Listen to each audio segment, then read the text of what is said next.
Hello guys, അപ്പോൾ ഞങ്ങളുടെ നീണ്ട ഒരു പ്ലാനിങ്ങിന് ശേഷം അവസാനം ഞങ്ങൾ ട്രിപ്പിനായിട്ട് ഇറങ്ങി കേട്ടോ. രാവിലെ തൊട്ട് തുടങ്ങിയതാണ്. പെരുന്നാൾക്ക് വീട്ടിൽ എല്ലാവരും എത്തിയത് കൊണ്ട് തന്നെ രാവിലെ തൊട്ട് തുടങ്ങിയ പ്ലാനിങ്ങാണ്. അങ്ങനെ അടുത്തുള്ളൊരു സ്ഥലം തന്നെ നോക്കി ഇറങ്ങിയിട്ട് ഞങ്ങൾ ഏകദേശം ഉച്ച ടൈമിൽ ഇറങ്ങി. കുട്ടികളൊക്കെ ഉള്ളവരായതുകൊണ്ട് എല്ലാവരും ഉറക്കിയിട്ട് വേണ്ട പോകാനൊക്കെ. അപ്പോൾ ഓരോരുത്തരൊക്കെ ഏൽപ്പിച്ച് ഞങ്ങൾ ഒരു 3 മണി ടൈമിലാണ് ഇറങ്ങിയത്. ഞങ്ങളുടെ അടുത്തുള്ള ഒരു ബണ്ടുണ്ട്, അതായത് ഈ ചെറിയൊരു ടൂറിസ്റ്റ് ഏരിയ എന്ന് തന്നെ പറയാം കേട്ടോ. അപ്പോൾ അവിടെ ആനപ്പാറ പറഞ്ഞിട്ടൊരു നല്ലൊരു അടിപൊളി വ്യൂ ഒക്കെ ഉണ്ട്. ഒരു ആനയുടെ പോലെയുള്ള ഒരു ഷേപ്പിൽ നമുക്ക് തോന്നിപ്പിക്കുന്ന, പിന്നെ ബണ്ടല്ലേ, വെള്ളത്തിലും നല്ല അടിപൊളിയായിട്ട് സ്വസ്ഥമായിട്ട് ഇരുന്ന് സംസാരിക്കാൻ പറ്റിയ നല്ലൊരു ഏരിയയാണ്. അവിടെ ഒരുപാട് പേര് വന്ന് പോകുന്നുണ്ട് കേട്ടോ. അപ്പോൾ നല്ലൊരു വ്യൂ അവിടെ കിട്ടുന്നുണ്ട്. നല്ല സീനറിയാണ്. ഇതുണ്ടോ, ഈ പാറയാണ് ആനപ്പാറ എന്നറിയപ്പെടുന്നത്. അപ്പോൾ ഞങ്ങൾ കുറേ വർഷങ്ങൾക്ക് ശേഷം, ഇപ്പോൾ 8 വർഷത്തെ ഗ്യാപ്പ് തന്നെ വന്നിട്ടുണ്ട് കേട്ടോ ഞങ്ങൾക്കിടയിൽ.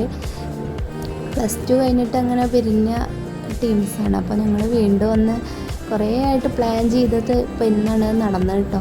അപ്പോൾ ഞങ്ങൾ ഈ ഒരു പ്ലേസാണ് ഞങ്ങൾ തിരഞ്ഞെടുത്തത്. ബിക്കോസ് അത്രയും പീസ്ഫുള്ളായിട്ടുള്ളൊരു സ്ഥലമാണ്. എല്ലാവർക്കും വന്ന് വിസിറ്റ് ചെയ്ത് പോകാൻ പറ്റുന്നൊരു ഏരിയയാണ്. പ്രത്യേകിച്ച് വെള്ളം കണ്ടാൽ നമുക്ക് ഇറങ്ങാതിരിക്കാൻ കഴിയില്ല, അത്രക്കും. പിന്നെ അവിടെ ഒരു ചെറിയൊരു ബണ്ടൊക്കെ ഉണ്ട്. കുറച്ച് ഡേഞ്ചറാണ്, കുട്ടികളായിട്ടൊക്കെ പോകുമ്പോൾ ഒന്ന് ശ്രദ്ധിക്കണം. പിന്നെ ഇങ്ങനെയൊക്കെയുള്ള യാത്രകളാവുമ്പോൾ വളരെ പീസ്ഫുള്ളായിട്ട് നമുക്ക് എൻജോയ് ചെയ്ത് പോരാൻ പറ്റുന്ന ഒരു പ്ലേസ് തന്നെയാണ് കേട്ടോ. ഞങ്ങളവിടെ കുറേ ടൈം സൊറയും പറഞ്ഞ് ഇരുന്ന്, അങ്ങനെ കുറേ ടൈം ഇരുന്ന ശേഷം ആണ് ഞങ്ങൾ പോകുന്നത്. അതിൻ്റെ അടുത്ത് തന്നെ ഒരു തട്ടുകട പോലെയുള്ള ചെറിയ കടകളൊക്കെ ഉണ്ട്. കുറച്ച് ഉള്ളിലേക്ക് കുറച്ചങ്ങോട്ട് പോകണം കേട്ടോ, ഒരു ഉള്ളേരിയയാണ്. അങ്ങനെ ഞങ്ങൾ അവിടുന്ന് കുറേ ടൈം അവിടെ എൻജോയ് ചെയ്തു. എന്നിട്ട് ഞങ്ങൾ അവിടുന്ന് ഒരു ചായയൊക്കെ കുടിച്ചിട്ട് ഞങ്ങൾ അവിടുന്ന് ഇറങ്ങി കേട്ടോ. ടൈം എത്ര പെട്ടെന്ന് പോയെന്ന് അറിഞ്ഞില്ല. കാരണം ഇവരുടെയൊക്കെ തള്ള അവസാനിച്ച് കിട്ടണ്ടേ. ഒരുപാട് കാലം കഴിഞ്ഞ് കാണുമല്ലേ. അങ്ങനെ ഒരുപാട് നേരം സംസാരിച്ചിരുന്നിട്ട് വെള്ളത്തിലൊക്കെ കുറച്ച് ടൈമൊക്കെ ഞങ്ങൾ സ്പെൻഡ് ചെയ്തിട്ടോ.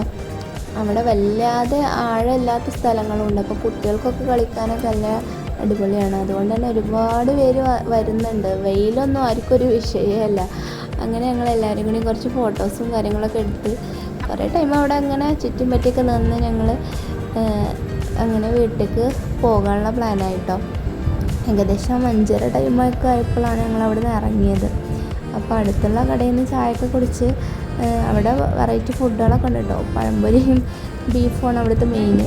അപ്പോൾ ഞങ്ങൾ അതിനൊന്നും നിന്നില്ല. ഞങ്ങൾ ലേറ്റായിട്ടൊന്ന് ഫുഡ് കഴിച്ചിട്ട് ബണ്ടൊക്കെ ഒന്നും കൂടി ആസ്വദിച്ചിട്ട് ഞങ്ങൾ ഇനിയിപ്പോൾ ഇതുപോലെ ഒരു ട്രിപ്പിനുള്ള ഒരു അവസരം കിട്ടിക്കോളണമെന്നില്ല. അപ്പോൾ ഞങ്ങൾ എല്ലാവർക്കും സ്കൂൾ ടൈം ആയതുകൊണ്ടൊക്കെ ഒഴിവ് കിട്ടിയ ടൈമല്ലേ, അങ്ങനെ ഞങ്ങൾ വെല്ലെ യാത്ര തിരിച്ചു കേട്ടോ. നല്ലൊരു അടിപൊളി പ്ലേസ് തന്നെയാണ് കേട്ടോ ആനപ്പാറ.